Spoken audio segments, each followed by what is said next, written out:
अस्सलामुअलैकुम, welcome back to my channel. कैसे हैं आप लोग? उम्मीद करती हूँ सब ठीक होंगे, खैरियत से होंगे। तो यहाँ पर हम सहरी के लिए उठ चुके हैं और जब सहरी के लिए यहाँ मैं किचन में आई हूँ तो चूल्हा खोल के देखा तो गैस ही नहीं थी। और गैस का कुछ आजकल पता नहीं है कब आती है और कब जाती है, कभी भी चली जाती है और कभी भी आ जाती है। खैर, हमें पता ही नहीं था कि गैस नहीं आएगी, तो वरना हम पहले से कुछ इंतज़ाम कर लेते, लेकिन हमें कुछ पता ही नहीं था गैस कब आएगी। तो खैर यहाँ पर गैस नहीं थी तो फिर बाहर से मंगवाना पड़ा, और बाहर जब गैस नहीं होती तो रश और ज़्यादा बढ़ जाता है बाहर। तो बस पराठे वराठे तो कुछ मिले नहीं, तो जो मिला वो ले आएंगे। खैर, नहारी और रोटियां और दही और चाय भी बाहर से मंगवानी पड़ी। लेकिन सहरी जैसे ही बंद हुई है वैसे हमारी गैस आ गई। ये करिश्मा हुआ हमारे साथ। खैर, यहाँ पर सहरी वहरी करने के बाद जब हम सब सो गए थे, फिर जो है मैं उठ के पहले बच्चों का काम कर लेती हूँ। उनके डायपर वगैरह चेंज कराना होता है, कपड़े चेंज कराने होते हैं, और जो भी पहले बच्चों को तैयार कर देती हूँ मैं। तो उनको खाना खिला के और जो भी उन्हें होता है पहले उनका काम करती हूँ, फिर उनको बाहर भेज के मैं अपना कमरा वमरा समेटती हूँ। इतने चादर वादर चेंज करनी होती है तो वो करती हूँ, वरना चादर झाड़ के और झाड़ू पोछा जो करना होता है वो खैर मैं करके उसके बाद यहाँ पर सहरी कह रही हूँ, अफ्तारी जो है मम्मा बनाती हैं। तो वो मैंने सारी अफ्तारी तैयार कर ली थी। तो बस अफ्तारी के बाद के जो है यहाँ पर आपको बर्तन दिख रहे होंगे। तो बस नमाज़ वमाज़ पढ़ने के बाद मैं फटाफट हाथ जो भी बर्तन होते हैं वो मैं धो लेती हूँ जल्दी जल्दी। लेकिन जितना जल्दी आपको यहाँ दिख रहा है इतनी जल्दी ये धुल नहीं रहे। लेकिन खैर, यहाँ पर बर्तन वर्तन धोकर फिर मैं जो है फारिग हो जाती हूँ।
तो भाई बर्तन वर्तन धुल गए हैं और किचन यहाँ पर मेरा सारा साफ़ हो चुका है। अब मुझे बनानी है रोटी। लेकिन जब मैंने आटा निकाल लिया था, लेकिन जब मैं रोटी बनाने खड़ी हुई थी तो फिर जो है गैस चली गई थी दोबारा से।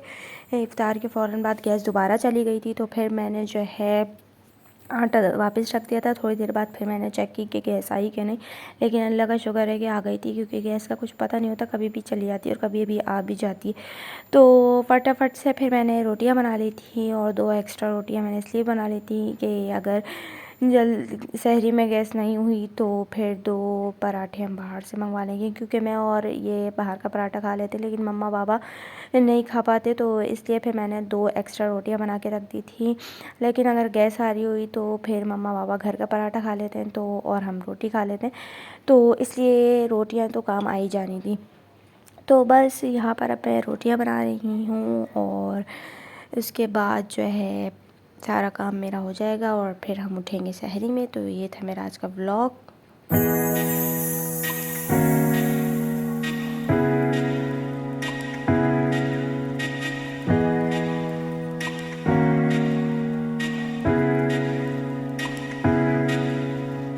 तो भाई like share and subscribe to my channel. दुआओं में याद रखिएगा। मिलते हैं अगले व्लॉग में। जब तक के लिए अल्लाह हाफिज़।